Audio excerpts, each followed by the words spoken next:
ఇక 199.12 ఎకరాల్లో fruit market అంట. ఉహుం. దేశంలోని అతిపెద్ద ఫ్రూట్ మార్కెట్కు డిపిఆర్ సిద్ధం.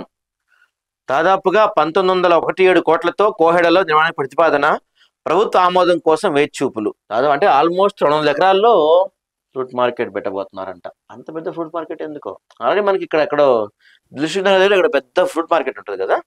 దీనివల్ల ఎవరికి ఉపయోగం పడుతుంది? రైతులకు ఉపయోగం ఉంటుందా? మరి హైదరాబాద్ నగర శివారు అతిపెద్ద పండ్ల మార్కెట్ ఏర్పాటు చేయాలని నిర్ణయించడంతో దీనికి సంబంధించిన ప్రతిపాదన అధికారులు సిద్ధం చేశారు. గత కొంతకాలంగా రాష్ట్రంలో రైతులు ఉద్యాన పంట సాగులో దృష్టి సారించడంతో భవిష్యత్తులో పండ్ల ఎగుమతి దిగుమతులకు అత్యాధునిక సౌకర్యాలతో అంతర్జాతీయ స్థాయిలో దేశంలోనే అతిపెద్ద పండ్ల మార్కెట్ నిర్మించేందుకు రాష్ట్ర ప్రభుత్వం సిద్ధమవుతుంది.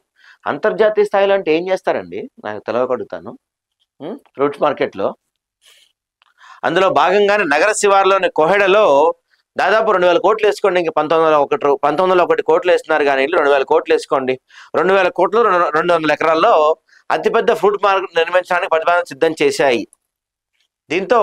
దీనికి సంబంధించిన డిపిఆర్ని ఇప్పటికే మార్కెటింగ్ శాఖ రాష్ట్ర ప్రభుత్వానికి సమర్పించింది. సీఎం రేవంత్ రెడ్డి ఆమోదం అనంతరం పనులు ప్రారంభం కానున్నాయి. 1986లో హైదరాబాద్ కొత్తపేటలో 22 ఎకరాల ఫ్రూట్ మార్కెట్ ఏర్పాటు చేయగా ఇక్కడ పెరుగుతున్న రద్దీ, స్థల సమస్య దృష్ట్యా దాన్ని 2021లో కోహెడకు తరలించారు. తాత్కాలిక షెడ్లు నిర్మించగా వర్షాలు గాలికి కూలిపోవడంతో మార్కెట్ను బాటసింగారం హెచ్ఎండిఏ లాజిస్టిక్ పార్క్లోకి మార్చడం జరిగింది. ఇప్పుడు కోహెడలో ఏకంగా 199 ఎకరాల్లో మార్కెట్ నిర్మాణానికి ప్రభుత్వం నడుం బిగించడంతో ఈ మార్కెట్ ఢిల్లీలోని అతిపెద్ద ఫ్రూట్ మార్కెట్ను కూడా మించిపోనుంది. ఇందులో 48.71 ఎకరాల్లో పండ్ల వ్యాపారానికి అవసరమైన మౌలిక వసతులు నిర్మించనుండగా రోడ్ల కోసం 56 ఎకరాలు కేటాయించారు.